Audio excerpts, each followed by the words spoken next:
20,000 Leagues Under the Sea. Jules Verne's most fantastic and beloved adventure. Join us now for a quick trip under the waves into a world of the fabulous. If you like this sort of content, don't forget to like, subscribe, hit the bell icon, and leave a comment if you would. On with the tale. Chapter 9. Ned Land's Tempers. How long we slept I do not know, but our sleep must have lasted long, for it rested us completely from our fatigues. I woke first. My companions had not moved and were still stretched in their corner. Hardly roused from my somewhat hard crouch, I felt my brain freed, my mind clear. I then began an attentive examination of our cell. Nothing was changed inside. The prison was still a prison. The prisoners. However, the steward, during our sleep, had cleared the table. I breathed with difficulty. The heavy air seemed to oppress my lungs. Although the cell was large, we had evidently consumed a great part of the oxygen that it contained. Indeed, each man consumes, in 1 hour, the oxygen contained in more than 176 pints of air, and this air, charged as then with a nearly equal quantity of carbonic acid, becomes unbreathable. It became necessary to renew the atmosphere of our prison, and no doubt the hole in the submarine boat. That gave rise to a question in my mind. How would the commander of this floating dwelling place proceed? Would he obtain air by chemical means, in getting by heat the oxygen contained in chlorate of potash, and in absorbing carbonic acid by caustic potash?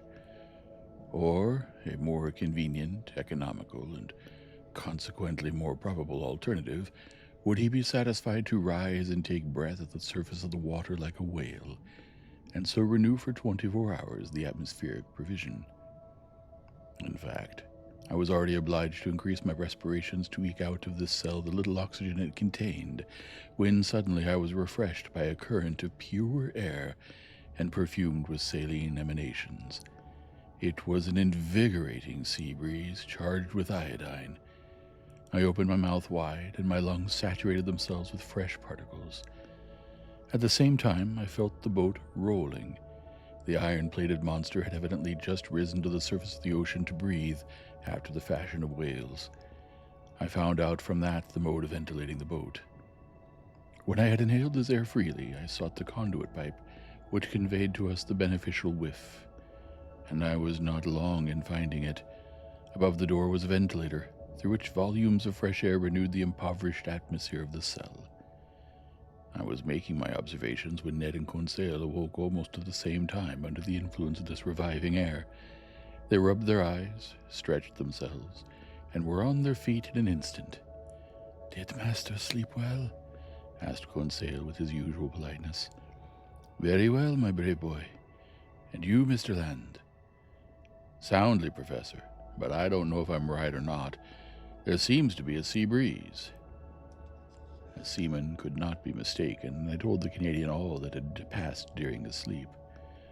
"Good," said he. "That accounts for those roarings we heard when the supposed narwhal sighted the Abraham Lincoln." "Quite so, Master Land. It was taking breath."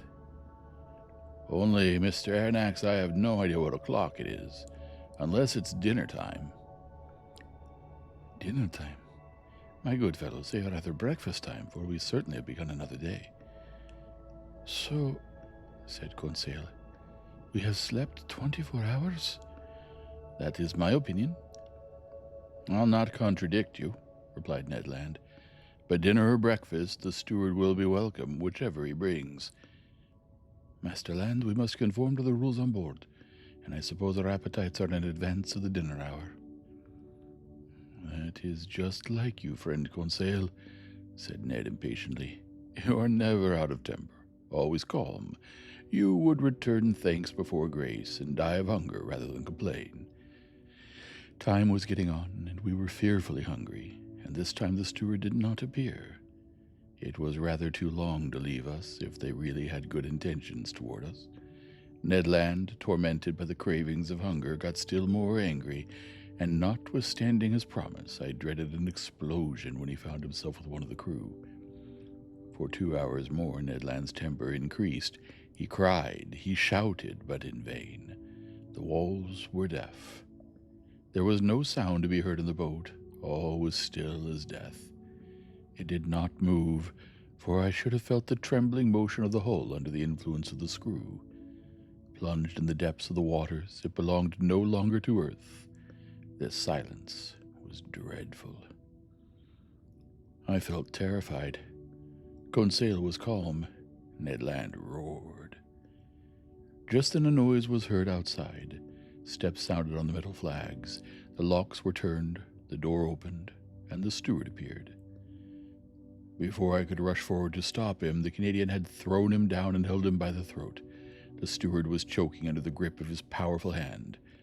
Conseil was already trying to unclasp the harpooner's hand from his half-suffocated victim, and I was going to fly to the rescue when suddenly I was nailed to the spot by hearing these words in French.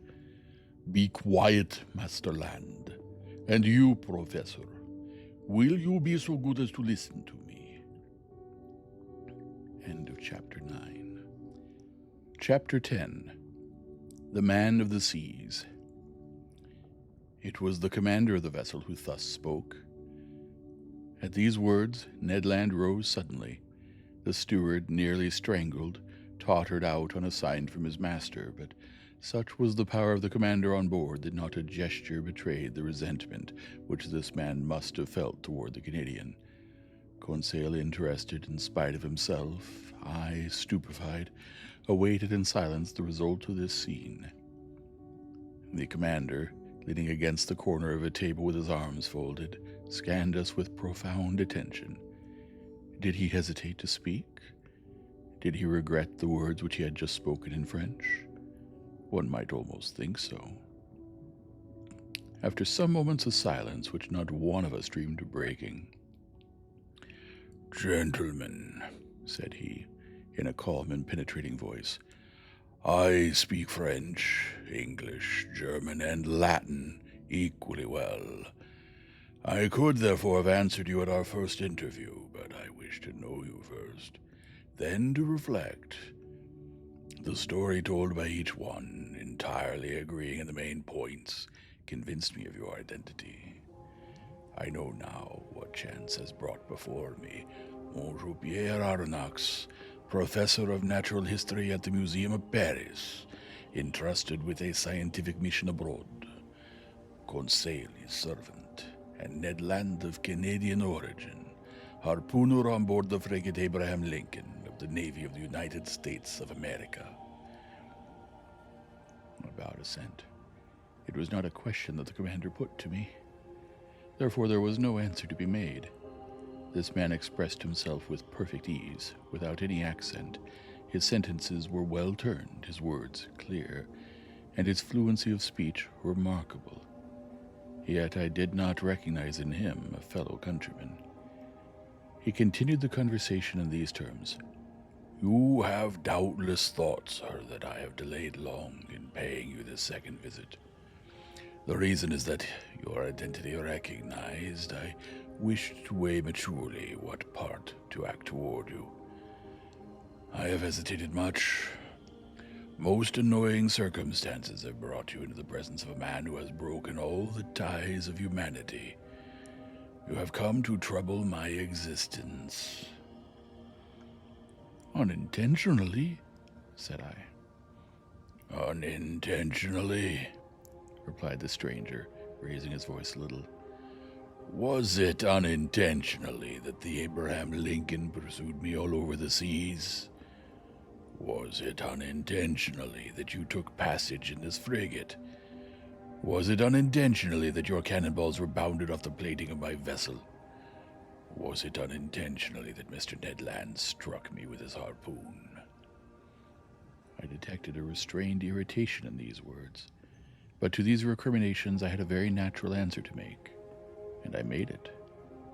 "Sir," said I, "no doubt you are ignorant of the discussions which have taken place concerning you in America and Europe.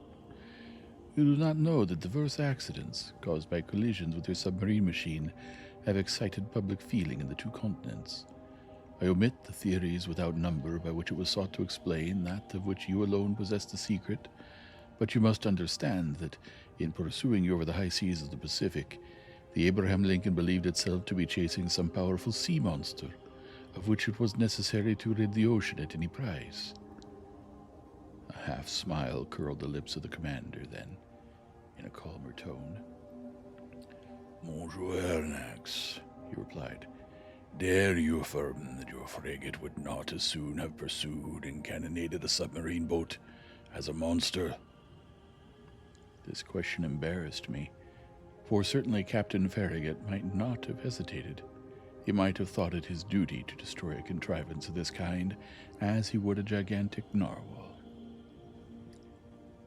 "You understand, then, sir," continued the stranger, "that I have the right to treat you as enemies?" I answered nothing purposely, for what good would it be to discuss such a proposition when force could destroy the best arguments? "I have hesitated some time," continued the commander. "Nothing obliged me to show you hospitality. If I chose to separate myself from you, I should have no interest in seeing you again. I could place you upon the deck of this vessel, which has served you as a refuge. I could sink beneath the waters, and forget that you had ever existed. Would not that be my right?" "It might be the right of a savage," I answered, "but not that of a civilized man." "Professor," replied the commander quickly, "I am not what you call a civilized man. I have done with society entirely, for reasons which I alone have the right of appreciating. I do not therefore obey its laws, and I desire you never to allude to them before me again." This was said plainly. A flash of anger and disdain kindled in the eyes of the unknown, and I had a glimpse of a terrible past in the life of this man. Not only had he put himself beyond the pale of human laws, but he had made himself independent of them, free in the strictest acceptation of the word, quite beyond their reach. Who, then, would dare to pursue him at the bottom of the sea when on its surface he defied all attempts made against him? What vessel could resist the shock of his submarine monitor? What cuirass, however thick, could withstand the blows of his spur? No man could demand from him an account of his actions. God, if he believed in one, his conscience, if he had one, were the sole judges to whom he was answerable. These reflections crossed my mind rapidly while the stranger personage was silent, absorbed, and as if wrapped up in himself. I regarded him with fear mingled with interest, as doubtless Oedipus regarded the Sphinx. After rather a long silence, the commander resumed the conversation. "I have hesitated," said he, "but I have thought that my interest might be reconciled with that pity to which every human being has a right. You will remain on board my vessel, since fate has cast you there. You will be free, and in exchange for this liberty I shall only impose one single condition. Your word of honor to submit to it will suffice." "Speak, sir," I answered. "I suppose this condition is one which a man of honor may accept?" "Yes, sir. It is this. It is possible that certain events, unforeseen, may oblige me to consign you to your cabins for some hours, or some days, as the case may be. As I desire never to use violence, I expect from you, more than all the others, a passive obedience. In thus acting, I take all the responsibility. I acquit you entirely, for I make it an impossibility for you to see what ought not to be seen. Do you accept this condition?" Then things took place on board which, to say the least, were singular, and which ought not to be seen by people who were not placed beyond the pale of social laws. Among the surprises which the future was preparing for me, this might not be the least. "We accept," I answered. "Only I ask your permission, sir, to address one question to you." One only? Speak, sir. You said that we should be free on board. Entirely. I ask you then what you mean by this liberty. Just the liberty to go, to come, to see, to observe, even all that passes here save under rare circumstance. The liberty, in short, which we enjoy ourselves, my companions and I. It was evident that we did not understand one another. Pardon me, sir, I resumed, but this liberty is only what every prisoner has of pacing his prison. It cannot suffice us. It must suffice you, however. What? We must renounce forever seeing our country, our friends, our relations again? Yes, sir, but to renounce that unendurable worldly yoke which men believe to be liberty is not perhaps so painful as you think. Well, exclaimed Ned Land, never will I give my word of honor not to try to escape. I did not ask you for your word of honor, Master Land, answered the commander coldly. Sir, I replied, beginning to get angry in spite of myself, you abuse your situation toward us. It is cruelty. No, sir, it is clemency. You are my prisoners of war. I keep you, when I could, by a word, plunge you into the depths of the ocean. You attacked me. You came to surprise a secret which no man in the world must penetrate, the secret of my whole existence. And you think that I am going to send you back to that world which must know me no more? Never. In retaining you, it is not you whom I guard, it is myself. These words indicated a resolution taken on the part of the commander, against which no arguments would prevail. So, I rejoined, you give us simply the choice between life and death. Simply. My friends, said I, to a question thus put there is nothing to answer, but no word of honor binds us to the master of this vessel. None, sir, answered the unknown. Then in a gentler tone he continued, Now permit me to finish what I have to say to you. I know you, Monsieur Aronnax. You and your companions will not perhaps have so much to complain of in the chance which has bound you to my fate. You will find among the books, which are my favorite study, the work which you have published on the depths of the sea. I have often read it. You have carried out your work as far as terrestrial science permitted you, but you do not know all. You have not seen all. Let me tell you then, Professor, that you will not regret the time passed on board my vessel. You are going to visit the land of marvels. These words of the commander had a great effect upon me. I cannot deny it. My weak point was touched, and I forgot for a moment that the contemplation of these sublime subjects was not worth the loss of liberty. Besides, I trusted the future to decide this grave question. So I contented myself with saying, By what name ought I to address you? Sir, replied the commander, I am nothing to you but Captain Nemo, and you and your companions are nothing to me but the passengers of the Nautilus. Captain Nemo called. A steward appeared. The captain gave him his orders in that strange language which I did not understand. Then turning toward the Canadian and Conseil, A repast awaits you in your cabin, said he. Be so good as to follow this man. And now, Monsieur Aronnax, our breakfast is ready. Permit me to lead the way. I'm at your service, Captain. I followed Captain Nemo, and as soon as I had passed through the door, I found myself in a kind of passage, lighted by electricity, similar to the waist of a ship. After we had proceeded a dozen yards, a second door opened before me.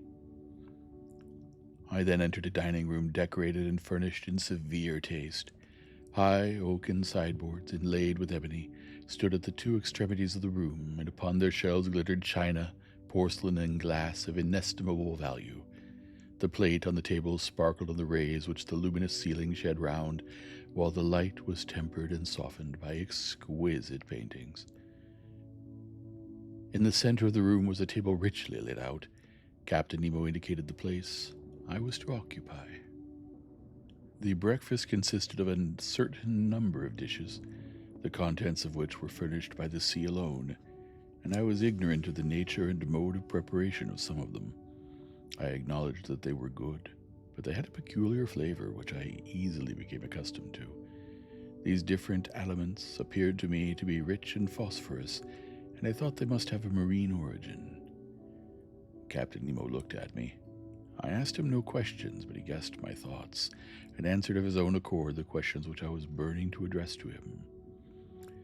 "The greater part of these dishes are unknown to you," he said to me. "However, you may partake of them without fear. They are wholesome and nourishing. For a long time I have renounced the food of the earth, and I am never ill now. My crew, who are healthy, are fed on the same food." "So," said I, "all these eatables are the produce of the sea?" "Yes, Professor. The sea supplies all my wants. Sometimes I cast my nets in tow, and I draw them in ready to break. Sometimes I hunt in the midst of this element which appears to be inaccessible to man, and quarry the game which dwells in my submarine forests. My flocks, like those of Neptune's old shepherds, graze fearlessly in the immense prairies of the ocean. I have a vast property there which I cultivate myself, and which is always sown by the hand of the Creator of all things." "I can understand perfectly, sir, that your nets furnish excellent fish for your table. I can understand also that you hunt aquatic game in your submarine forests, but I cannot understand at all how a particle of meat, no matter how small, can figure in your bill of fare." "This, which you believe to be meat, Professor, is nothing else than fillet of turtle. Here are also some dolphin's livers, which you take to be ragout of pork. My cook is a clever fellow who excels in dressing these various products of the ocean. Taste all these dishes. Here is a preserve of sea cucumber, which a Malay would declare to be unrivaled in the world. Here is a cream of which the milk has been furnished by the cetacea, and the sugar by the great fucus of the North Sea. And lastly, permit me to offer you some preserve of anemones, which is equal to that of the most delicious fruits." I tasted, more from curiosity than as a connoisseur, while Captain Nemo enchanted me with his extraordinary stories. "You like the sea, Captain?" "Yes, I love it. The sea is everything. It covers 7/10 of the terrestrial globe. Its breath is pure and healthy. It is an immense desert where man is never lonely, for he feels life stirring on all sides. The sea is only the embodiment of a natural and wonderful existence. It is nothing but love and emotion. It is the living infinite, as one of your poets has said. In fact, Professor, nature manifests herself in it by her three kingdoms: mineral, vegetable, and animal. The sea is the vast reservoir of nature. The globe begins with sea, so to speak, and who knows if it will not end with it. In its supreme tranquility, the sea does not belong to despots. Upon its surface, men can still exercise unjust laws, fight, tear one another to pieces, and be carried away with terrestrial horrors. But at 30 feet below its level, their reign ceases. Their influence is quenched, and their power disappears. Ah, sir, live in the bosom of the waters. There only is independence. There I recognize no masters. There I am free." Captain Nemo suddenly became silent in the midst of this enthusiasm, by which he was quite carried away. For a few moments he paced up and down, much agitated. Then he became more calm, regained his accustomed coldness of expression, and, turning toward me, "Now, Professor," said he, "if you wish to go over the Nautilus, I am at your service." Captain Nemo rose. I followed him. A double door, contrived at the back of the dining room, opened, and I entered a room equal in dimensions to that which I had just quitted. It was a library. High pieces of furniture, of black violet ebony inlaid with brass, supported upon their wide shelves a great number of books uniformly bound. They followed the shape of the room, terminating at the lower part in huge divans covered with brown leather which were curved to afford the greatest comfort. Light, movable desks made to slide in and out at will allowed one to rest one's book while reading. In the center stood an immense table covered with pamphlets, among which were some newspapers, already of old date. The electric light flooded everything. It was shed from 4 unpolished globes, half sunk in the volutes of the ceiling. I looked with real admiration at this room, so ingeniously fitted up, and I could scarcely believe my eyes. "Captain Nemo," said I to my host, who had just thrown himself on one of the divans, "this is a library which would do honor to more than one of the continental palaces, and I am absolutely astounded when I consider that it can follow you to the bottom of the seas." "Where could one find greater solitude or silence, Professor?" replied Captain Nemo. "Did your study in the museum afford you such perfect quiet?" "No, sir, and I must confess that it is a very poor one after yours. You must have 6,000 or 7,000 volumes here." 12,000, Monsieur Aronnax. These are the only ties which bind me to the earth. But I had done with the world on the day when my Nautilus plunged for the first time beneath the waters. That day I bought my last volumes, my last pamphlets, my last papers, and from that time I wish to think that men no longer think or write. These books, Professor, are at your service besides, and you can make use of them freely." I thanked Captain Nemo and went up to the shelves of the library. Works on science, morals, and literature abounded in every language, but I did not see one single work on political economy. That subject appeared to be strictly proscribed. Strange to say, all these books were irregularly arranged in whatever language they were written, and this medley proved that the captain of the Nautilus must have read indiscriminately the books which he took up by chance. "Sir," said I to the captain, "I thank you for having placed this library at my disposal. It contains treasures of science, and I shall profit by them." "This room is not only a library," said Captain Nemo. "It is also a smoking room." "A smoking room? Then one may smoke on board?" "Certainly." "Then, sir, I'm forced to believe that you have kept up a communication with Havana." "Not any," answered the captain. "Except this cigar, Monsieur Aronnax, and though it does not come from Havana, you will be pleased with it, if you are a connoisseur." I took the cigar which was offered me. Its shape recalled the London ones, but it seemed to be made of leaves of gold. I lighted it at a little brazier, which was supported upon an elegant bronze stem, and drew the first whiffs with the delight of a lover of smoking who has not smoked for 2 days. "It is excellent, but it is not tobacco." "No," answered the captain. "This tobacco comes neither from Havana nor from the East. It is a kind of seaweed, rich in nicotine, with which the sea provides me, but somewhat sparingly." At that moment, Captain Nemo opened a door which stood opposite to that by which I had entered the library, and I passed into an immense drawing room, splendidly lighted.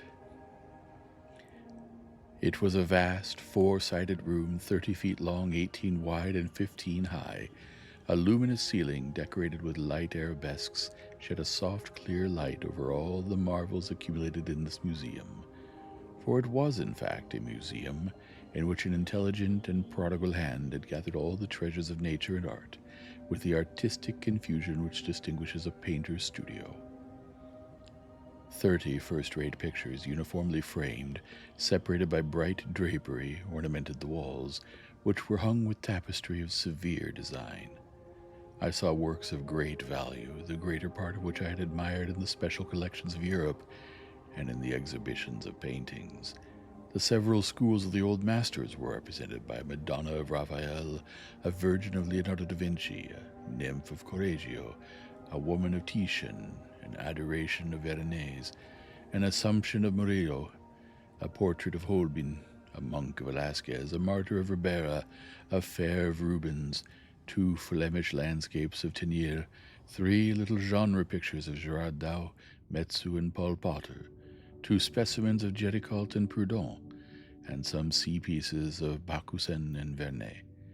Among the works of modern painters were pictures with the signatures of Delacroix, Ingres, Decamps, Troyon, Meissonier, Daubigny, etc., and some admirable statues in marble and bronze, after the finest antique models, stood upon pedestals in the corners of this magnificent museum. Amazement, as the captain of the Nautilus had predicted, had already begun to take possession of me.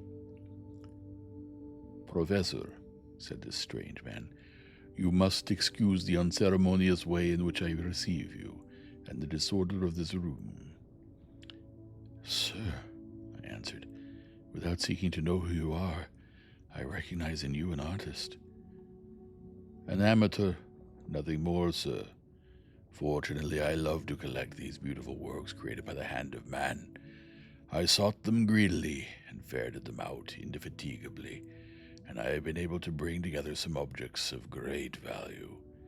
These are my last souvenirs of that world which is dead to me. In my eyes, your modern artists are already old.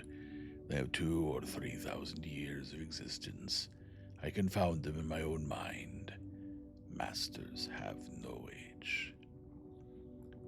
"And these musicians," said I, pointing out some works of Weber, Rossini, Mozart, Beethoven, Haydn, Meyerbeer, Herold, Wagner, Auber, Gounod, and a number of others, scattered over a large model piano organ which occupied one of the panels of the drawing room. "These musicians," replied Captain Nemo, "are the contemporaries of Orpheus, for in the memory of the dead all chronological differences are effaced. And I am dead, Professor, as much dead as those of your friends who are sleeping 6 feet under the earth." Captain Nemo was silent and seemed lost in a profound reverie. I contemplated him with deep interest, analyzing in silence the strange expression of his countenance. Leaning on his elbow against an angle of a costly mosaic table, he no longer saw me. He had forgotten my presence. I did not disturb this reverie and continued my observation of the curiosities which enriched this drawing room. Under elegant glass cases, fixed by copper rivets, were classed and labeled the most precious productions of the sea which had ever been presented to the eye of a naturalist. My delight as a professor may be conceived. The division containing the zoophytes presented the most curious specimens of the groups of polypi and echinoderms. In the first group, the tubipores, were gorgones arranged like a fan, soft sponges of Syria, ices of the Moluccas, penetures, and admirable virgularia of the Norwegian seas, variegated umbellare, alcyonaria, a whole series of madrepores, within which my master Milne Edwards has so cleverly classified, among which I remarked some wonderful flabellinae, oculinae of the island of Bourbon, the Neptune's car of the Antilles, superb varieties of corals. In short, every species of those curious polypi of which entire islands are formed, which will one day become continents. The echinoderms, remarkable for their coating of spines, asteri, sea stars, Pantacranae, Comodules, Asterophons, Echini, Holothuri, etc., represented individually a complete collection of this group. A somewhat nervous conchylogist would certainly have fainted before other more numerous cases in which were classified the specimens of mollusks. It was a collection of inestimable value, which time fails me to describe minutely. Among these specimens I will quote from memory only the elegant royal hammerfish of the Indian Ocean, whose regular white spots stood out brightly on a red and brown ground.